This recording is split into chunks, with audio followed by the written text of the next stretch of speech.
Pues bienvenidos nuevamente, estimados alumnos de la Universidad Internacional Mesoamericana, de la licenciatura en Gestión de Riesgos y Protección Civil, a la segunda parte de esta materia, que es de la protección civil a la gestión del riesgo de desastres.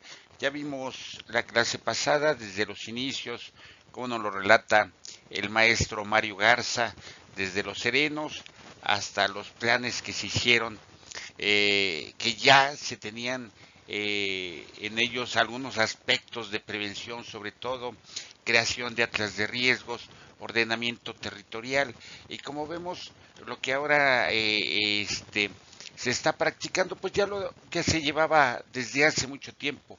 Imaginemos si a esos planes y a esos programas se les hubiera dado la importancia que deberían de haber tenido de manera preventiva en lugar de manera reactiva.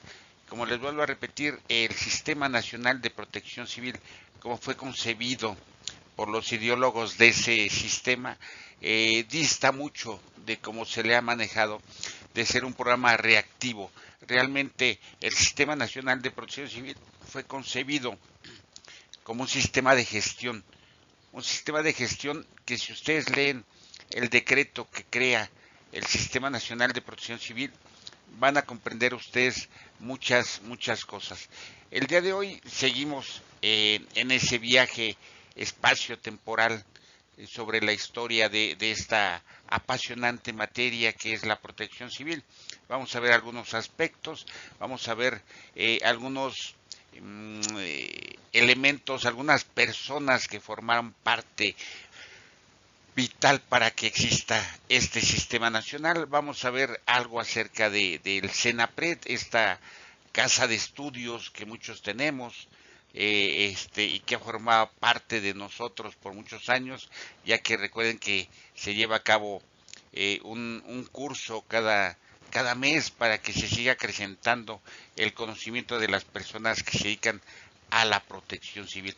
Entonces, el día de hoy vamos a ver esto y vamos a seguir con ese estudio en el tiempo de la protección civil, cómo ha ido evolucionando todos los sucesos que han acontecido, vuelvo a repetir, en este espacio temporal de la historia de la protección civil. Y pues nuevamente bienvenidos a esta segunda clase.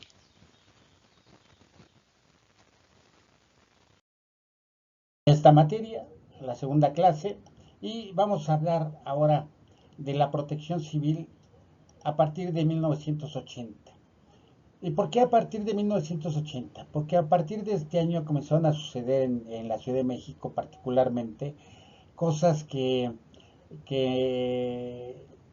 fueron punta de lanza, o como dijeran cuando salió el decreto, fueron parteaguas en la historia de la protección civil en México. Y una de ellas, señores, es que en 1981, en la Ciudad de México, se crea algo que se conoce como el CIPROR, Sistema de Protección y Restablecimiento para el Distrito Federal, que se puede considerar hasta ahora como el primer antecedente del Sistema Nacional de Protección Civil. El CIPROR, que fíjense ustedes, el CIPROR fue el indicativo, no sé si todavía lo tengan, pero cuando yo estuve allá por 1995 a casi el 2000, en la Dirección General de Protección Civil del Distrito Federal, nuestro indicativo era CIPROR. Ajá, era CIPROR, todos los CIPRORes operativos y los CIPRORes que permanecían en centro de operaciones y que después se ocupaban, era para la operación, eran CIPRORes Delta. Entonces, por eso adquirimos ese adjetivo en la Dirección General de Protección Civil. Bueno, este sistema fue un encargo que le hizo el Departamento del Distrito Federal al Instituto de Ingeniería de la UNAM. Este plan, este sistema tenía como objetivo revitalizar el centro histórico, ¿sí? Volverle a dar vida a ese centro histórico del que tanto estamos orgullosos los ciudadanos que vivimos en la Ciudad de México. Y pues bien, el objetivo general de este CIPRO fue el de participar común y solidariamente para afianzar el sentido social de la función pública de la protección civil y garantizar la seguridad de los habitantes de esta ciudad y sus bienes. Esta persona que ven ustedes aquí junto a mí, yo soy el de blanco, el de traje es el doctor Opsei Gelman Murachik, un doctor en sistemas que venía de Rusia, venía huyendo de una guerra que hubo por allá, y él lo cuenta en un libro que él escribió precisamente sobre teoría de sistemas y después sobre el sistema de protección civil en México. Él habla un poco de su historia, de la historia de su vida. Entonces, él fue encomendado por el Instituto de Ingeniería de la UNAM para elaborar este CIPROR. Él cuenta que se entrevistó con el aquel entonces jefe del departamento del Distrito Federal, o en aquel entonces era el regente del departamento del Distrito Federal, sí, y le planteó lo que ellos esperaban, un, una creación de un sistema de protección y restablecimiento. ¿Y por qué se van a preguntar ustedes? ¿Por qué se les solicitó eso? Bueno, pues porque una de las principales preocupaciones del gobierno de la ciudad es que después del sismo del 57, perdón, que todos ya vimos y que fue fuerte, que tiró el ángel de la independencia, pues bueno, se sabe que la Ciudad de México es una zona eminentemente sísmica, y al gobierno en aquel entonces del Distrito Federal le preocupaba el comportamiento de la infraestructura hidráulica, es decir, cómo se iban a comportar los ductos de aguas residuales y los ductos que llevan el agua potable y que van en el subsuelo de la Ciudad de México. Y le preocupaba también cómo se iba a comportar la infraestructura de gas que ya existía, de gas natural en aquel entonces. No sé si ustedes han oído hablar de la unidad habitacional Tlatelolco. Es la unidad habitacional más vieja, de hecho fue de las primeras a nivel de América Latina, ¿sí? Y la primera en usar gas natural como combustible para las casas. Entonces, estas dos cosas preocupaban al gobierno del Distrito Federal. El comportamiento de la infraestructura hidráulica por un lado, y el comportamiento de la infraestructura del gas natural, cómo se van a comportar en caso de un sismo. Entonces, este fue uno de los principales objetivos que se plantearon, ¿sí? El doctor Opsei Gelman tuvo bajo su mando, o junto con él, otros grandes ingenieros, el ingeniero Conrado Rodríguez, que fue mi jefe en la Dirección General de Protección Civil del Departamento del Distrito Federal, allá por 1995, y otros grandes que participaron con él. Entonces, así fue como inició la protección civil, al menos en la Ciudad de México. Entre sus principales funciones se encontraban, obviamente, implantar, operar y desarrollar el sistema de protección y restablecimiento para el Distrito Federal frente a desastres. Es decir, cómo nos íbamos a proteger y después cómo se iba a restablecer este Distrito Federal frente a un desastre. Normar, organizar y desarrollar actividades de protección y restablecimiento. Planear las acciones de prevención, mitigación, atención de emergencias y recuperación. Como ustedes pueden ver, se habla al principio sobre prevención, porque ese debería de ser el principal objetivo de todos los sistemas de protección civil: prevenir que no se generen riesgos o que no se generen nuevos riesgos. Actualmente, de acuerdo al nuevo modelo, se habla de la gestión prospectiva, es decir, ver antes de. La gestión prospectiva dice que tenemos que evitar que se puedan generar riesgos futuros. Bueno, ya no puede prevenir, ahora mitigo, es decir, yo ya conozco los riesgos que se pueden generar, sé más o menos dónde pueden suceder, no puedo hacer nada para prevenirlos, pero entonces voy a mitigar. Uh-huh. Después atender emergencias, es decir, ya no puede prevenir, ya no puede mitigar, ahora el evento me llega, entonces ahora voy a ser reactivo y voy a atender las emergencias que se puedan suscitar. Y por último, la recuperación. Esta recuperación, restablecimiento, rehabilitación o reconstrucción, que son diferentes etapas, aunque ustedes piensen que las palabras encierran el mismo concepto, no, son totalmente diferentes. De hecho, esta de recuperación es algo de la que nos habla actualmente la maestra Nacheli, ¿sí? Porque ella dice que nunca se planea la recuperación.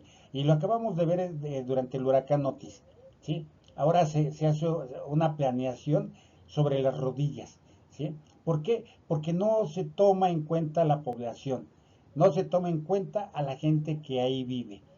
Y recordemos, hace ya también varios años, con Ingrid y Manuel, cuando la Pintada fue devastada, ¿sí? Por un alud, por un deslizamiento que hubo en esa zona, que causó muchas muertes.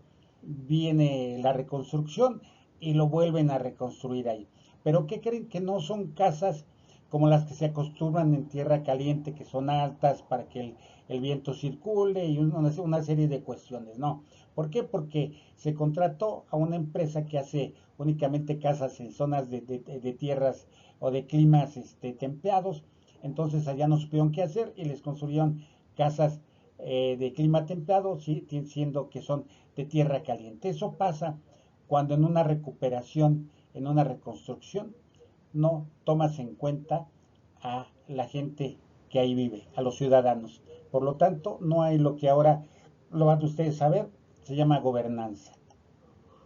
Después, captar la información para conocer el estado del Distrito Federal en situaciones normales y de desastre. Es decir, ¿qué pasa con la ciudad en una situación normal donde no pasa nada?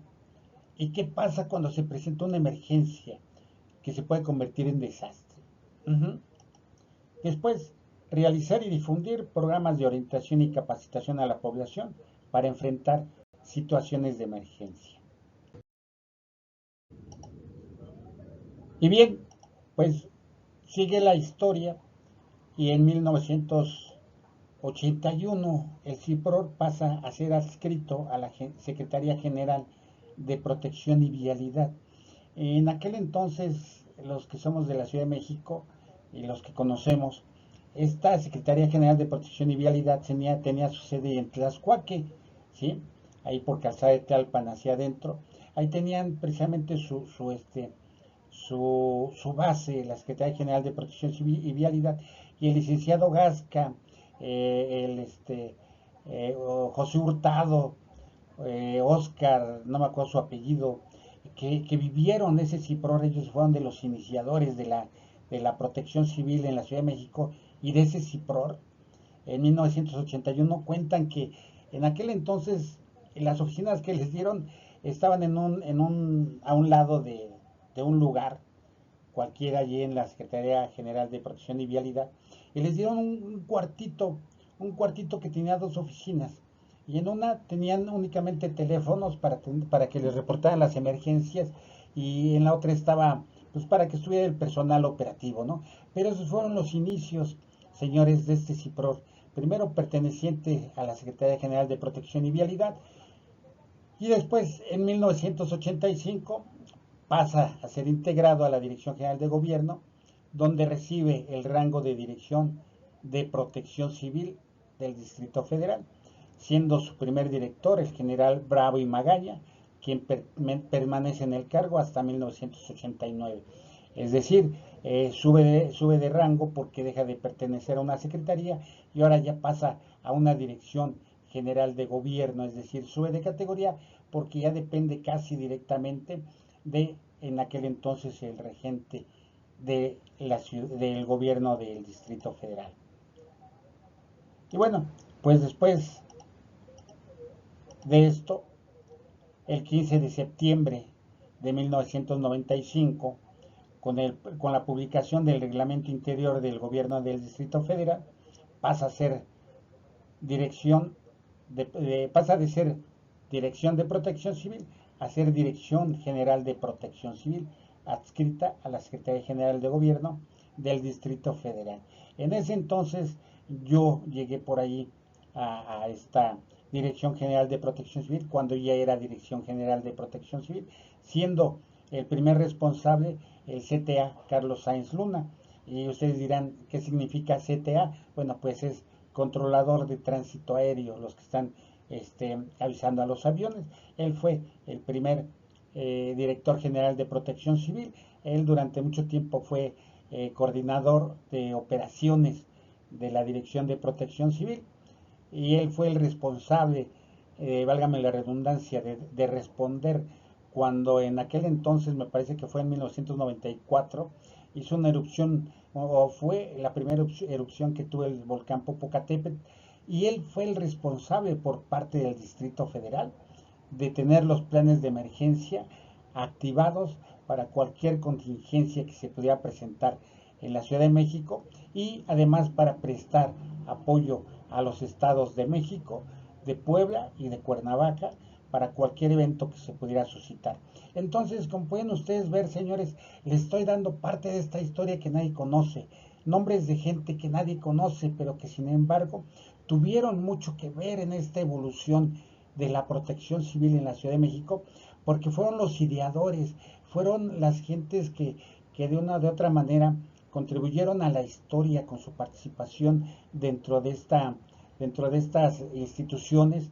Su servidor, yo estuve, les repito, estuve en la Dirección General de Protección Civil del gobierno del Distrito Federal, del 95 al 2000, 2001, ahí trabajando en esta Dirección General.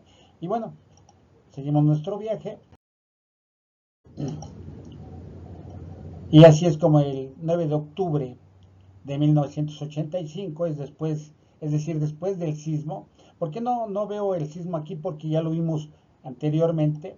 El 9 de octubre de 1985, después de los sismos del 19 y 20 de septiembre, se conformó algo que se llamó la Comisión Nacional de Reconstrucción. Es decir, el presidente eh, el presidente de la Madrid en aquel entonces nombra o forma la Comisión Nacional de Reconstrucción Nacional, no fue únicamente para el Distrito Federal como la que se formó esta vez después del 2017, sino fue una Comisión Nacional de Reconstrucción, porque fueron varios estados los que resultaron afectados por esta contingencia. Dentro de esta comisión se creó el Comité de Prevención de Seguridad Civil. Fíjense el nombre, el Comité de Prevención de Seguridad Civil. Vuelvo a insistir, el maestro Mario Garza Salinas indica que él hubiera preferido el término seguridad civil porque el término seguridad abarca los tres momentos en aquel entonces que todos sabíamos de la emergencia, que es el antes, el durante y el después. Porque él dice que protección civil únicamente es cuando el suceso está ocurriendo. Es decir, comienza a llover, yo me tapo. Comienza un sismo, yo respondo. Entonces, a eso se le llama protección. Pero él decía que seguridad civil abarcaba las tres esferas de la emergencia o del desastre. Esta comisión o este comité de prevención de seguridad civil tenía bajo su cargo diagnosticar los riesgos previsibles, es decir, los riesgos que se pudieran estudiar, que pudieran ser prevenidos, ¿sí? Diseñar planes y programas específicos de seguridad civil, no de protección civil. En este momento no se hablaba, al menos a nivel nacional, de protección civil, sino de seguridad civil. Después, recomendar los instrumentos de coordinación y concertación. ¿Por qué? Porque se vio durante los sismos del 85, es decir, unos meses antes, que lo primero que sucede ante un evento de este tipo es que hay una total descoordinación por parte de autoridades que se ven rebasadas y la ciudadanía, a través de su aspecto solidario, tienden a responder y apoyar. Y ojo, aquí una parte muy importante, porque toda la gente dice que el gobierno quedó rebasado, que no supo qué hacer y que no sé qué. Y miren, señores, se los digo francamente, hubiera sido cualquier presidente, cualquiera, que hubiera estado cuando ocurrió el sismo del 85, que fue de 8.1 grados, hubiera pasado exactamente lo mismo. No hubiera cambiado nada, y se los apuesto. No hubiera cambiado nada, ¿por qué? Porque sucedió después de muchos años y la gente tiende a olvidar. La gente olvidó el sismo del 57. Me imagino que solamente las personas adultas lo recordaron, y eso es algo malo que a veces sucede. Dicen los psicólogos que el ser humano debe de tender a olvidar los aspectos negativos de su vida, pero yo me pregunto qué tan bueno es olvidar. Entonces, estos instrumentos de coordinación y concertación tenían que ver con cómo responder precisamente al momento de una emergencia. Después, organizar y establecer un sistema nacional de protección civil. Aquí ya esto, que hablamos de seguridad civil, ya termina de manera puntual en esto, organizar y establecer un sistema nacional de protección civil que garantice la mejor planeación, seguridad, auxilio y rehabilitación de la población y de su entorno ante situaciones de desastres, incorporando la participación de la sociedad en su conjunto. Como ustedes pueden ver, señores, esto de la participación de la sociedad, esto de la que ahora le llaman gobernanza, porque la gobernanza no es otra manera más que cómo se relaciona no, cómo se relacionan los gobiernos estatal, municipal, de las alcaldías o federal con sus ciudadanos para darle respuesta a las preocupaciones de ellos. Y la protección civil, señores, es una preocupación de muchos ciudadanos. Entonces, esto de la planeación, la seguridad, el auxilio y la rehabilitación, también se trataba de hacer copartícipe a la sociedad. Yo siempre lo he dicho, si a la gente no le educas al ciudadano común, al ciudadano común, no los que vamos a los congresos cada año, ni estamos en los webinars, nada, no, la gente que ves a diario en la calle, los obreros, la gente que trabaja en oficinas, si no las aleccionas sobre los riesgos a los que debe responder en el lugar donde se encuentra, no le puedes pedir que participe porque desconoce y no va a saber qué hacer. Entonces, la participación de la sociedad desde aquel entonces se vio que era muy necesaria. Después, y pues bien, esta Comisión Nacional de Reconstrucción estuvo conformada por subcomités y comités, ¿sí? Que dentro de los comités está el de reconstrucción del área metropolitana de la Ciudad de México, el de descentralización. Aquí no sé por qué dentro de el escrito original salen dos de descentralización. Yo creo que fue un error de dedo que se copió, porque así está, así aparece en los organigramas. Después de auxilio social, de coordinación de auxilio internacional y después de prevención de seguridad civil, señores. Entonces, estos son los comités. Este de descentralización tuvo un papel muy importante porque en aquel entonces muchas de las instituciones y de los organismos de gobierno se derribaron estos edificios donde se encontraban ellos.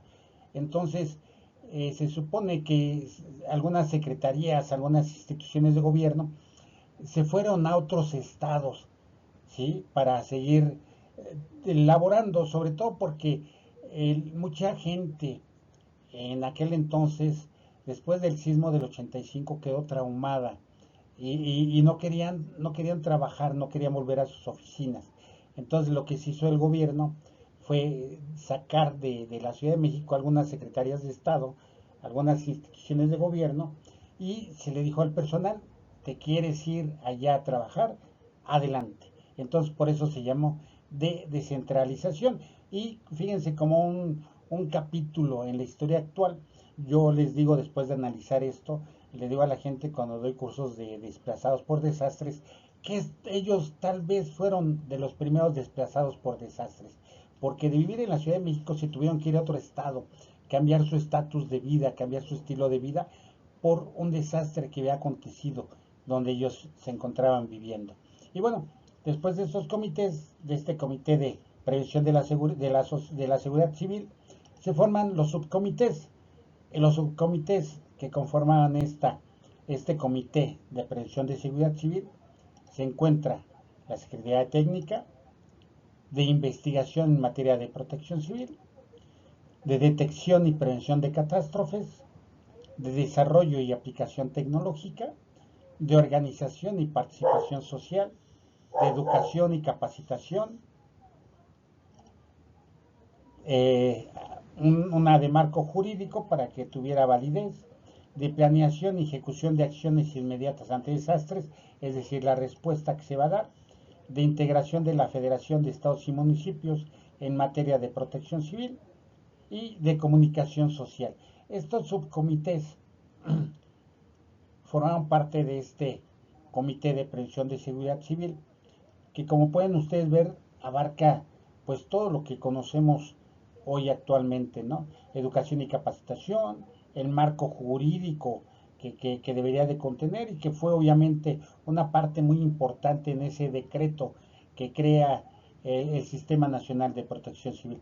Entonces, es así como después de el trabajo de estas personas, desde octubre del 85, el 6 de mayo de 1986, da como resultado un documento, ¿sí?, que dice la Comisión Nacional de Reconstrucción, Comité de Prevención de Seguridad Civil, bases para el establecimiento del Sistema Nacional de Protección Civil, el 6 de mayo de 1986. Y mucha gente dice que este es realmente el nacimiento de la protección civil en México. Aunque como nosotros podemos ver, ya había varios antecedentes muy anteriores que también tienen que ver con la protección civil. Y pues bueno, este decreto que crea las bases para el establecimiento de la protección civil dice que precisamente este Sistema Nacional de Protección Civil o SINAPROC se concibe como un conjunto orgánico y articulado de estructuras, relaciones funcionales, métodos y procedimientos que establecen las dependencias y entidades del sector público entre sí, con las organizaciones de los diversos grupos sociales y privados y con las autoridades de los estados, municipios, a fin de efectuar acciones de común acuerdo destinadas a la protección de los ciudadanos contra los peligros y riesgos que se presentan en la eventualidad de un desastre. Entonces, como ustedes pueden ver, aquí ya se hablaba de una transversalidad, como le llaman ahora, ¿no? Que la gestión del riesgo de desastre debe ser transversal. Pues aquí ya también se hablaba de una transversalidad, porque precisamente, no sé si ustedes ya leyeron este documento tan importante que yo considero que toda la gente lo debería de leer. De hecho, se me hace que les voy a dejar por ahí leer este sensacional documento, que son aproximadamente 250 páginas. Y precisamente en este documento, en una parte de él viene una cuadrícula donde vienen todas las secretarías de Estado, todas las instituciones de gobierno, y cuál va a ser su labor antes, durante y después de una situación de emergencia o desastre. Y esas fueron las primeras relaciones funcionales que se establecían entre las dependencias de los sectores públicos y privados, así como de las organizaciones sociales. Entonces, imagínense, desde aquel entonces ya se hablaba de una transversalidad, que ahora también se dice que la gestión del riesgo de desastre debe de ser transversal. Y bien, siguiendo con este documento, el decreto enfatiza en qué programa deberán intervenir las diferentes secretarías de Estado, ya que, como también se indica en el documento, la protección civil no es tarea de una sola institución. ¿Sí? Que esto es algo muy importante, fíjense.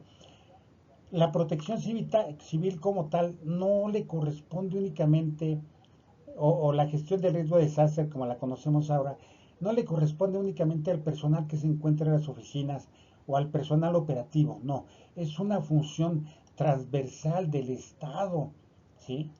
Transversal del Estado para poder responder ante una situación de siniestro, emergencia o desastre que pudiera afectar a los ciudadanos. Y entonces es así como en el programa de prevención están aquí las secretarías que deberían de participar, y les voy a decir nada más algunas: Defensa Nacional, Marina, Desarrollo Urbano y Ecología, Agricultura y Recursos Hidráulicos, y van a ver que algunas se repiten.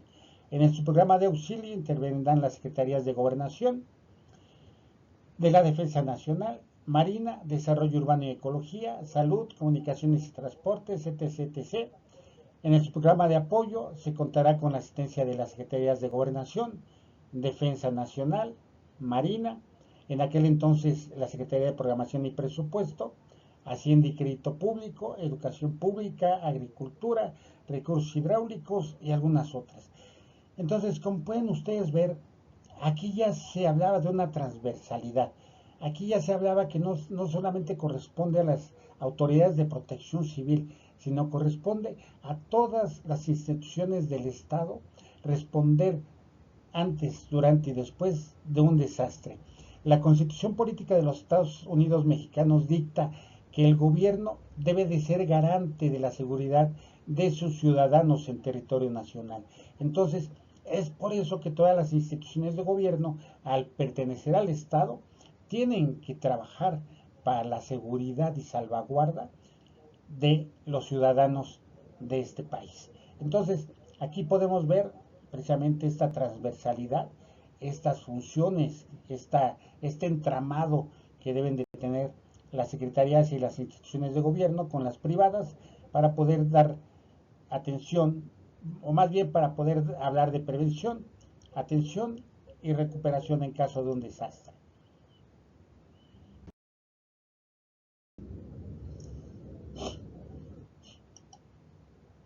Bien, en esta historia de México, después del 3 de julio de 1987, ¿sí? Una de las consecuencias que trajeron los sismos del 85, y que fíjense, como les decía yo, después de algún desastre, alguna situación eh, muy que marca la historia, por decir algo, por ejemplo, las guerras, viene algo bueno. Y este es el caso, aunque dicen que muerto el niño se tapó el hoyo, ¿no? Pero fíjense, como consecuencia de estos sismos del 85, se reforma el reglamento de construcciones, ¿sí? Y se publica en el Día Oficial de la Federación el nuevo o las nuevas normas después de esto, y se hacen más rigurosos los coeficientes de sismicidad en el cálculo de estructuras. Se revisó y se redefinió la zonificación del Distrito Federal respecto al tipo de suelo. Fíjense que esto es muy, muy importante para saber dónde está nuestra vivienda, dónde se construye, ¿sí? Esta fue la tipología de suelo que se estableció desde aquel entonces, y la primera, que es esta zonificación, no solamente del Distrito Federal, como ustedes pueden ver, abarca algunas partes del Estado de México, pero bueno, la primera dice que es la zona firme o zona de lomas, localizada en las partes más altas de la cuenca del valle, y que está formada por suelos de alta resistencia y poco compresibles. La zona 2 o de transición presenta características intermedias entre la 1 y la 3. Y la zona 3 o de lago, que esta es la más peligrosa, que se localiza en las regiones donde antiguamente se encontraban los lagos de Texcoco y el de Xochimilco. El tipo de suelo consiste en depósitos lacustres muy blandos y compresibles con altos contenidos de agua, lo que favorece la amplificación de las ondas sísmicas. Esto ya lo saben ustedes.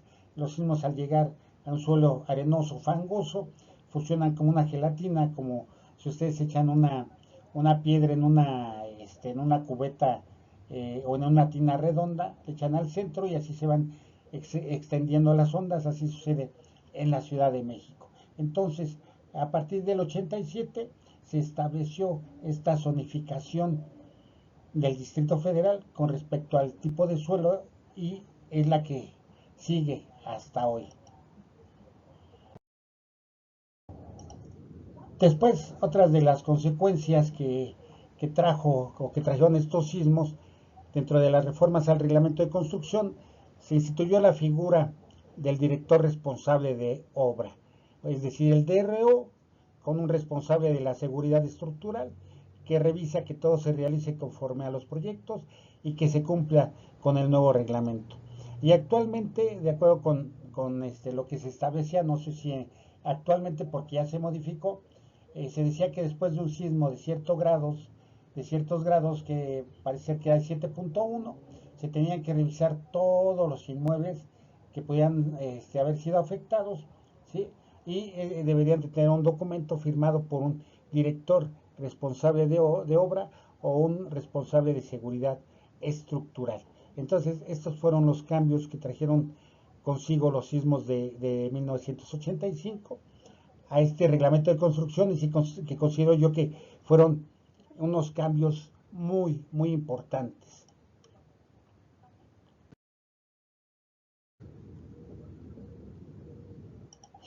Después, el 20 de septiembre de 1988 a mayo de 1990, el gobierno federal emite el decreto que crea el Centro Nacional de Prevención de Desastres, ¿sí? Que todos conocemos, nuestro famoso CENAPRED, donde se imparte la carrera de técnico básico en gestión integral del riesgo.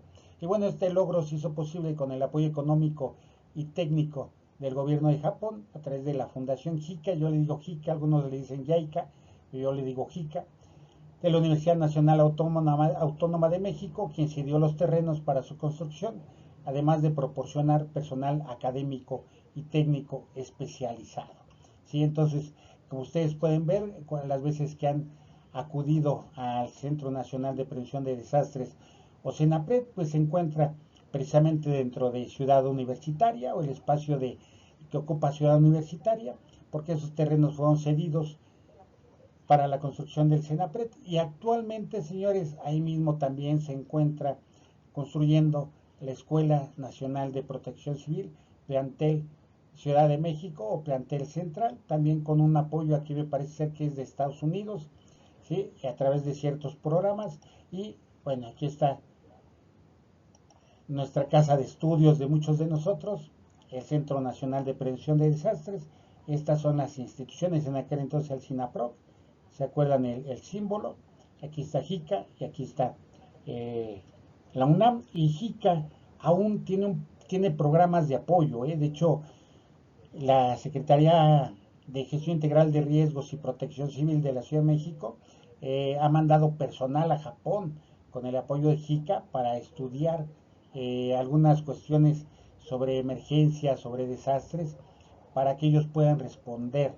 ¿Sí? Yo conozco a una de las primeras que partió, la arqueóloga María Isabel García López, gran amiga, con la que estuve a partir de 1995 en la Dirección General de Protección Civil, pero ya tenía años que la conocía. Ella fue, si no la primera, de las primeras que se fueron a Japón para tomar estos cursos que gratuitamente ofrece Fundación JICA para el gobierno federal y el gobierno de la Ciudad de México.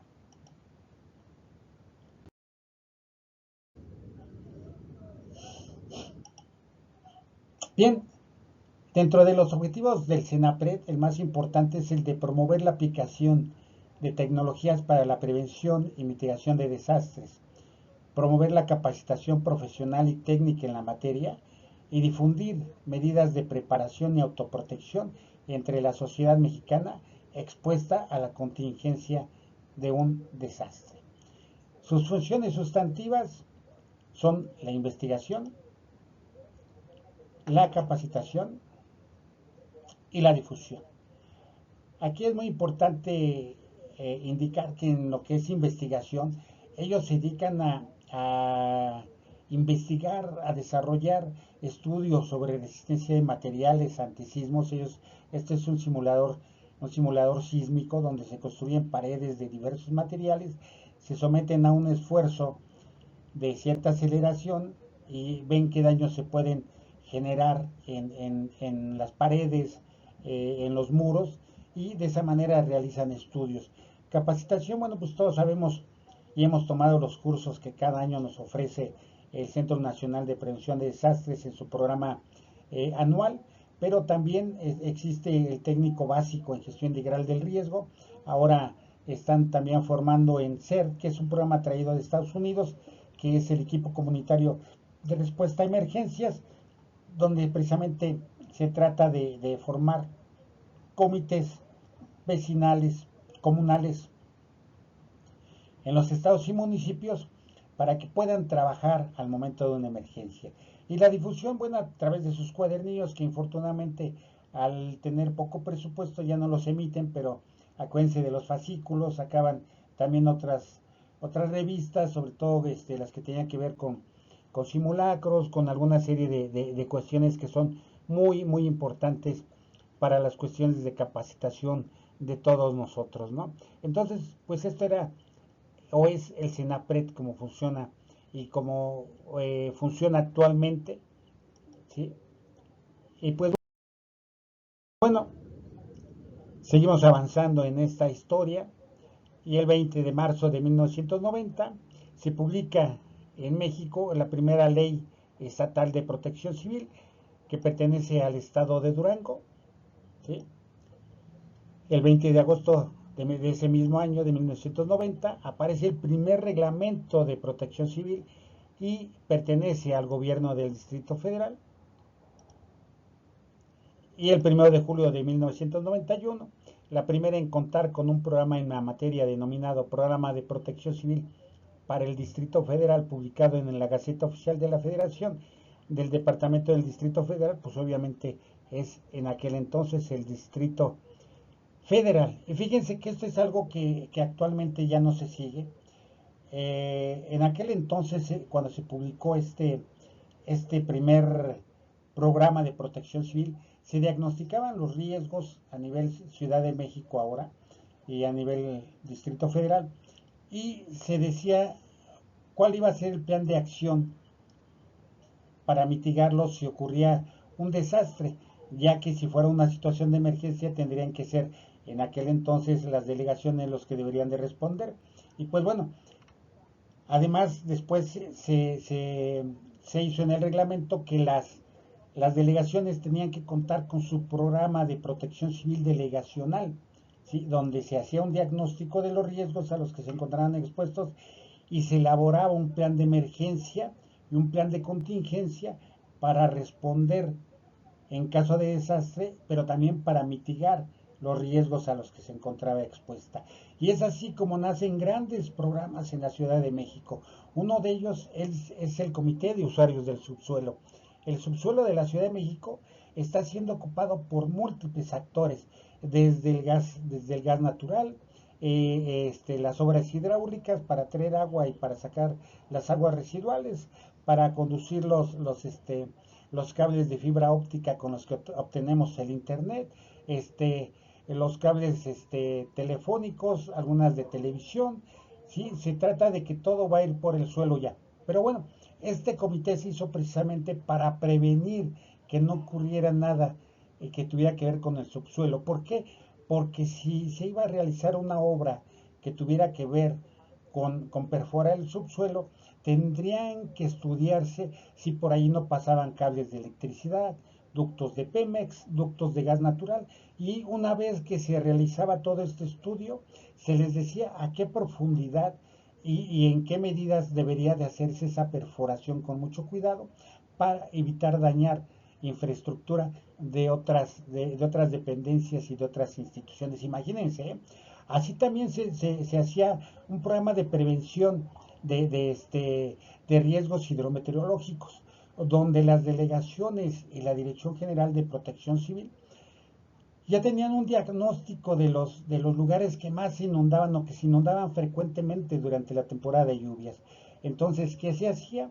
Con la Dirección General de Operación Hidráulica, de Construcción y Operación Hidráulica, con estos Bactor, se iba, por ejemplo, al periférico en algunas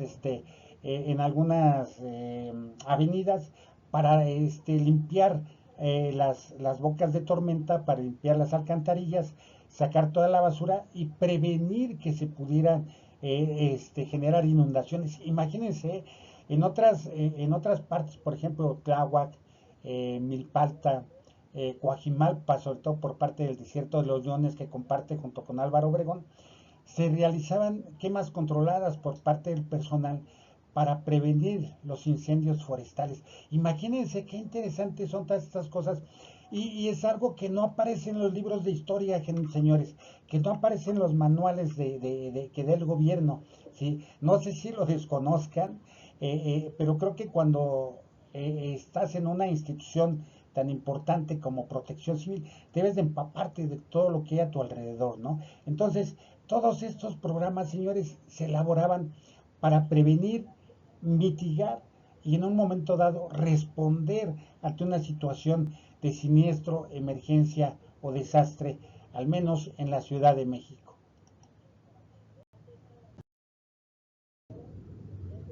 Bien, siguiendo por este viaje, en junio de 1993 se instala para el Distrito Federal el sistema de alerta sísmica por el Departamento del Distrito Federal.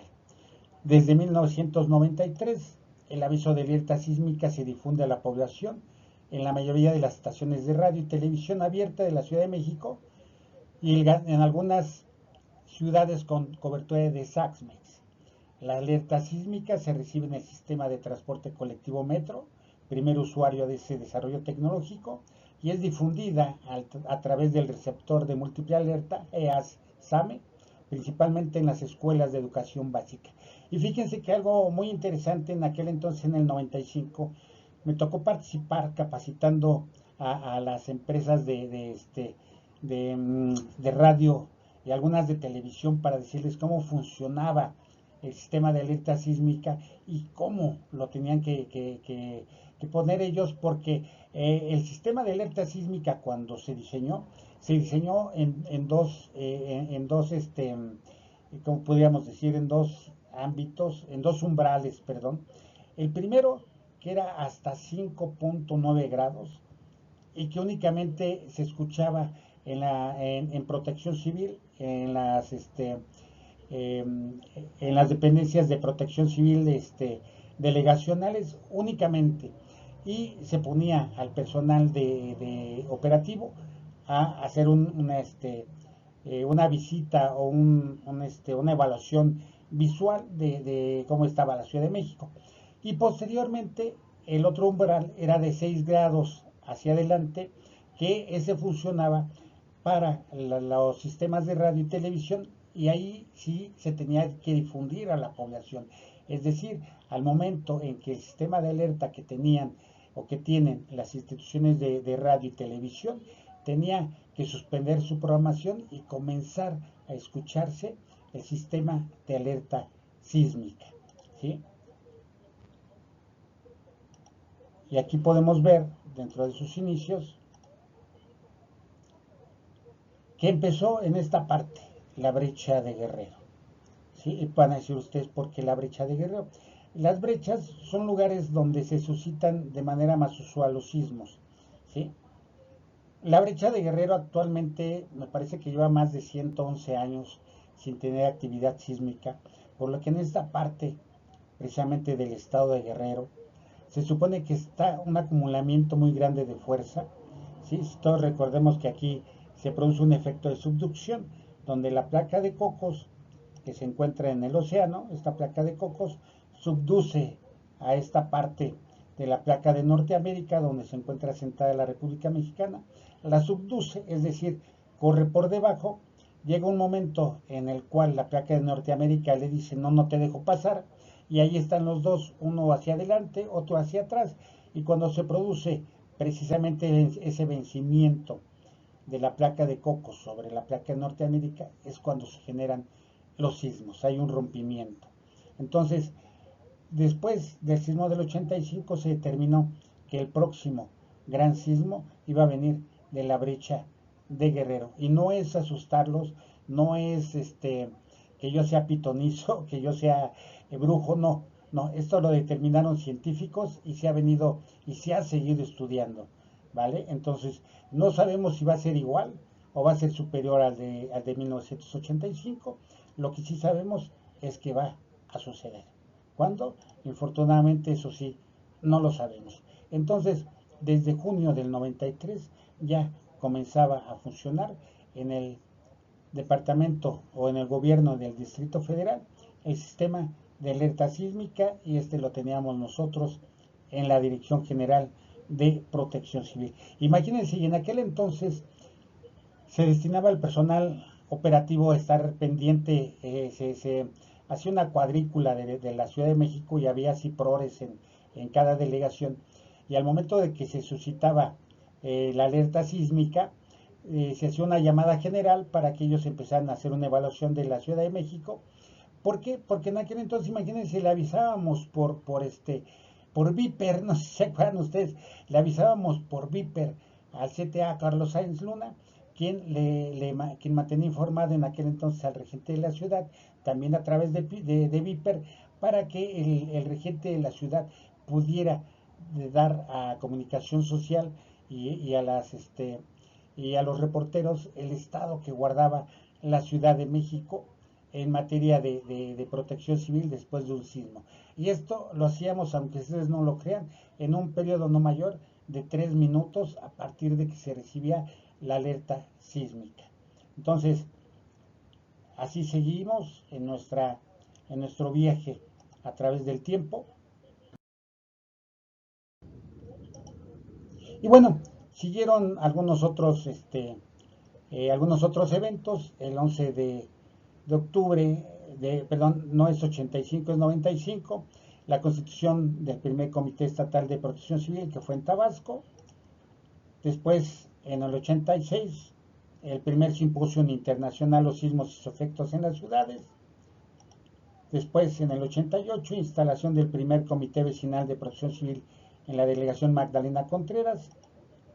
Después se crea la Subsecretaría de Prevención y Readaptación Social, así como la Dirección General de Protección Civil de la Secretaría de Gobernación. Y fíjense, aquí es precisamente uno de los errores que después se corrigió, porque se creó la Subsecretaría de Prevención y Readaptación Social, es decir, la que tiene que ver con cárceles, ¿sí? Y poco tiempo después se decía, bueno, ¿y pues qué tiene que ver Protección Civil con una Secretaría de Readaptación Social, ¿no? Entonces, ese fue uno de los errores que se tuvo en aquel entonces y bueno, que ahora se vuelve a cometer porque pertenece Protección Civil a la Secretaría de Seguridad Ciudadana. Y bueno, siguiendo con esta historia, en el 89, el primer ciclo de conferencias sobre prevención de desastres por parte de la Secretaría de Gobernación. En el 89, el primer coloquio de protección civil por la UNAM y el Departamento del Distrito Federal. Después, en el 89, el Departamento del Distrito Federal y la primera Asamblea de Representantes de la entidad convocan a la primera semana de protección civil en la Ciudad de México.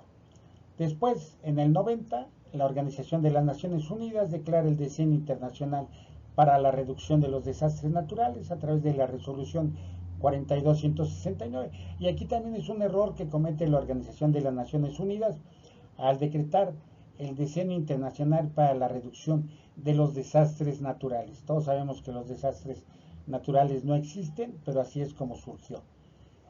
Después, en el 90, la primera reunión de vulcanología organizada por la Universidad de Colima, que ha seguido muy de cerca. Ellos fijan sobre todo al seguimiento a lo que sucede en el volcán que le llaman el volcán de fuego de Colima, que colinda junto a Guadalajara. Después, en 1990, se edita el primer número de fascículos del CENAPER. Recordarán ustedes que el primero de aquel entonces, fue un documento en papel, pues podríamos decir común y corriente, un poquito grueso, hablando sobre protección civil. Fíjense, ese yo lo tenía, o lo tengo todavía por ahí, el primer fascículo apareció únicamente en 3 tintas, rojo, negro y blanco, y bueno, pues es uno de es parte de la historia de nuestra protección civil, ¿no? Después, en el 90, el primer Seminario Internacional México-Francia, organizado por el Centro Nacional de Prevención de Desastres. Deben de saber ustedes que Francia siempre ha prestado un especial apoyo al pueblo de México. De hecho, mucha gente, hay topos de los de adeveras que se fueron a formar a Francia con la Sécurité Civile de Francia, ¿sí? Y se han ido a formar allá gente para rescate en espacios colapsados. De hecho, un gran amigo, Rafael, que ahora está en la Secretaría, pertenece a esos topos de los buenos. Después, en el 90, se decreta la creación del Consejo Nacional de Protección Civil, donde ya tenían ciertas atribuciones y participa tanto gente de los 3 niveles de gobierno, académicos, organizaciones de la sociedad civil que tengan alguna injerencia con la materia de protección civil. Después también en el 90 se instaura oficialmente el Consejo de Protección Civil para la Ciudad de México, ¿sí? De manera paralela para que cada uno tenga su consejo. Después, en el 90 también se funda el Grupo Especializado de Desastres Comexo. ¿Por qué?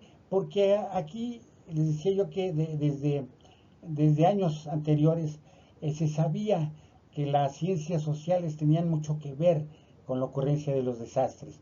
De hecho, por eso se dice que los desastres son socialmente construidos, ¿sí? Porque la sociedad es partícipe de la creación de esos riesgos, es decir, se vuelve vulnerable, se expone y se encuentra en lugares donde se pueden suscitar o pueden presentarse ciertos peligros y de ahí detona en un riesgo. Entonces, por eso la COMEXO, que es la Comisión Mexicana de Ciencias Sociales. Después, en el 90 se establece el Día Internacional para la Reducción de Catástrofes Naturales, que vuelvo a repetir, todos sabemos que no son catástrofes naturales, pero así se dicta. Después, en el 91, se publica el Programa Nacional de Protección Civil 90-94. Aquí es donde empiezan a surgir estos programas nacionales, donde es algo así como una cartita Santa Claus de lo que se espera que se haga en materia de protección civil en el país. Y esto se hacía desde principios de sexenio porque tenía que ser cada 6 años, es decir, el gobierno entrante en el primer año tenía que haber elaborado precisamente este Programa Nacional de Protección Civil, que tenía que ver con qué va a ser el país en materia de protección civil y de desastres. Después, también en el 91, el primer comité o la primera reunión del Comité Interbancario de Protección Civil. En aquel entonces también había un Comité Interbancario de Protección Civil. A mí me tocó participar años después, cuando todavía existía por parte de Grupo Electra, donde tuve el orgullo de haber trabajado, teniendo a mi cargo también la protección civil de Banco Azteca. Por eso acudía yo a este Comité Interbancario de Protección Civil. Después, en el 91, el primer número de la revista Prevención, editada por el Senapred. Ajá. Y también en 91 se publica la primera edición del Atlas Nacional de Riesgos por la Secretaría de Gobernación. Fíjense que esto lo hicieron, precisamente lo presentaron en la Secretaría de Gobernación, allá por este año 1991. Tuve el orgullo de asistir y tenía ese programa, eh, lo, lo tiene ahora una persona que iba a ser una biblioteca itinerante en materia de protección civil y fue un documento, fíjense, en aquel entonces no se tenían o no eran disponibles para México los sistemas de los SIC, ajá, sistemas de información geográfica, y este primer Atlas Nacional de Riesgos fue publicado de manera física, es decir, era un libro que contenía documentos, contenía planos, contenía mapas con los riesgos que se podían suscitar, después se llegó a la conclusión de que no eran riesgos, eran simplemente peligros a los que se encontraba expuesto o expuesta la República Mexicana. Pero este fue el primer Atlas Nacional de Riesgos.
Seguimos con este viaje y en el 96 se publica la primera ley de protección civil para el Distrito Federal.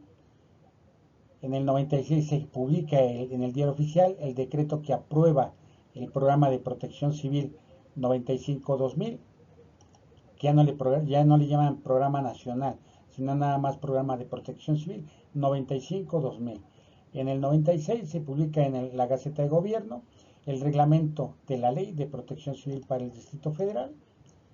Después, en el 98, se crea la Coordinación General de Protección Civil, que sustituye a la Subsecretaría de Protección Civil y de Prevención y Readaptación Social de la Secretaría de Gobernación. Después, en el 89, el Seminario de la Nación ante los Desastres, Retos y Oportunidades hacia el siglo XXI, que editaron, sí, es un documento maravilloso, maravilloso después de este seminario, que fue casi de un año.